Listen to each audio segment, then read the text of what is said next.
Hello বাচ্চারা, আজ আমরা শুনবো বৃষ্টিতে শিকারী ঈগল নামক গল্পটি। শুরু করা যাক তাহলে। কোনো এক গভীর জঙ্গলের একটি গাছে মা টুনি পাখি তার একটি ছানা টিঙ্কুকে নিয়ে বসবাস করত।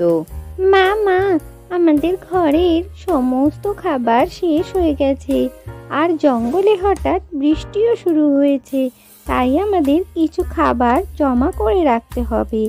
আমি আর মিনু মাসি দুজনে মিলে খাবারের সন্ধানে বের হচ্ছি। ঠিক আছে টিঙ্কু, তুমি কিন্তু তাড়াতাড়ি সন্ধে হওয়ার আগেই ফিরে এসো। টিঙ্কু ছিল খুবই সাহসী। সে একাই উড়তে উড়তে মিনু মাসির বাড়ির কাছে চলে আসে। আরে টিঙ্কু, তুই এখানে? কি ব্যাপার?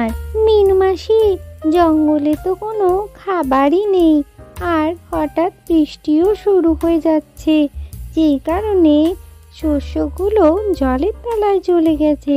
তাই আমাদের দূর থেকে কোথাও গিয়ে খাবারের সন্ধান করতে হবে। তুমি চলো আমার সাথে, আমরা খাবার খুঁজে আনি। এরপর মিনু মাসি আর টিঙ্কু আকাশে উড়তে শুরু করে কিছু খাবারের সন্ধান করার জন্য। তখনই হঠাৎ করে বৃষ্টিও শুরু হয়ে যায়। আরে টিঙ্কু, ঠিক এখনই বৃষ্টিটা আসার হলো। এতক্ষণ বাসায় ছিলাম, কোনোই বৃষ্টি হয়নি। চলো তাড়াতাড়ি দেখি কোথায় একটু খাবার পাওয়া যায়। এদিকে আকাশে উঠতে উঠতে আর খাবারের সন্ধান করতে করতে অন্ধকারও হয়ে যায়। তারা কোনো রাস্তাই খুঁজে পায় না। একটি গাছের ওপরে গিয়ে তারা দুজনে বসে পড়ে। আরে টিঙ্কু, এই বৃষ্টি তো এখন থামবে বলে মনে হচ্ছে না, আর আমাদের এখন বাসায় ফেরাও মুশকিল হবে। আমি একটা সামনে ঘর দেখতে পাচ্ছি, চলো আমরা ওখানে গিয়ে দেখি কেউ আছে কিনা। না না মিনু মাসি, ওখানে যাওয়ার দরকার নেই। ওটা যদি কোনো শিকারি পাখির বাসা হয়, তাহলে আমরা খুবই বিপদে পড়বো। আরে না না, কিছুই হবে না, তুমি চলো আমার সঙ্গে। এরপর মিনু মাসি আর টিঙ্কু উঠতে উঠতে সেই ফাঁকা ঘরের সামনে চলে আসে। তারা ঘরের ভেতরে ঢুকে দেখে চারিদিকে বিভিন্ন ডিম ফাটা অবস্থায় পড়ে রয়েছে, আর অনেক কঙ্কালও পড়ে রয়েছে। এসব দেখে তারা তো খুবই ভয় পেয়ে যায়। আরে বাপরে মিনু মাসি, এটা কার বাসা? দেখে তো মনে হচ্ছে কোনো শিকারি পাখিরই বাসা হবে। চলো আমরা পালাই এখান থেকে।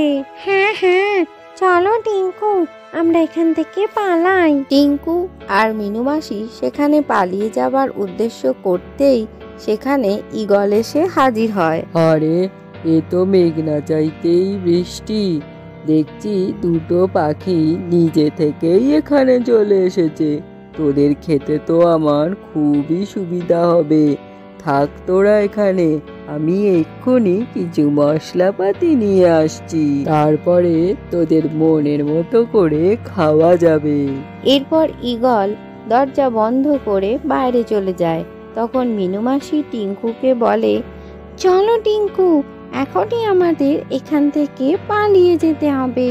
দরজা খুলে মিনু মাসি আর টিঙ্কু যেই বাইরে বেরোয়, তখনই তারা ঈগলকে তাদের সামনে দেখতে পায়। তোদের এত সাহস, তোরা দরজা খুলে বাইরে বেরিয়ে এসেছিস, এবার তোদের কে রক্ষা করবে?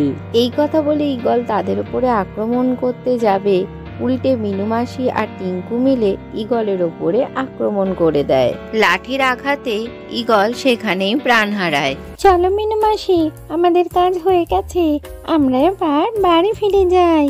এরপর মিনু মাসি আর টিঙ্কু সেখান থেকে উড়ে মহা আনন্দে তার বাড়ির দিকে ফিরতে থাকে। আজকের গল্পটি থেকে কি শিখলে বাচ্চারা? বুদ্ধি ও সাহস থাকলে যে কোনো সমস্যারই সহজেই সমাধান করা যায়। ভিডিওটি ভালো লাগলে চ্যানেলটিকে লাইক ও শেয়ার করে সাবস্ক্রাইব করে দিও।